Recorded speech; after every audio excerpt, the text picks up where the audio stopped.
On a parlé dans la capsule précédente de la première partie du dépistage prénatal qui consiste en une échographie qui mesure idéalement la clarté nucale. Parlons maintenant de la deuxième étape, le prélèvement sanguin. Il existe deux principales catégories de prise de sang pour évaluer le risque des anomalies chromosomiques, le dépistage sérique et le dépistage non invasif par ADN circulant.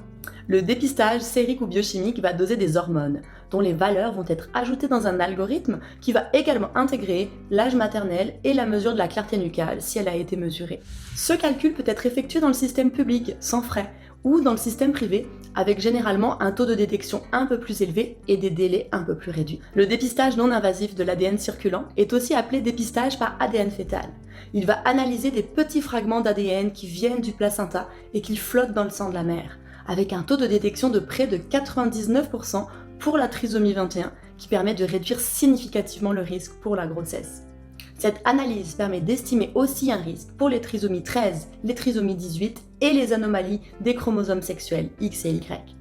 Certains laboratoires proposent même une détection d'autres syndromes chromosomiques comme les microdélétions, les microduplications, mais avec une fiabilité moindre et un taux de faux positifs beaucoup plus élevé. À première vue, on pourrait croire que la deuxième option du test d'ADN fœtal est plus favorable et la meilleure sur le marché. Pourtant, cette option devrait idéalement être réservée à des patientes à risque élevé, car la performance du test est influencée par le risque de porter une grossesse atteinte avec la trisomie. Ce que cela signifie, c'est qu'en choisissant ce test, une patiente jeune et sans antécédent de grossesse particulier s'expose à un taux plus élevé de ce qu'on appelle les faux positifs, c'est-à-dire de recevoir un résultat qui indique un risque élevé alors que la grossesse n'est pas atteinte par l'anomalie chromosomique. N'oubliez pas que ces tests sont des dépistages et procèdent seulement à des estimations de risque.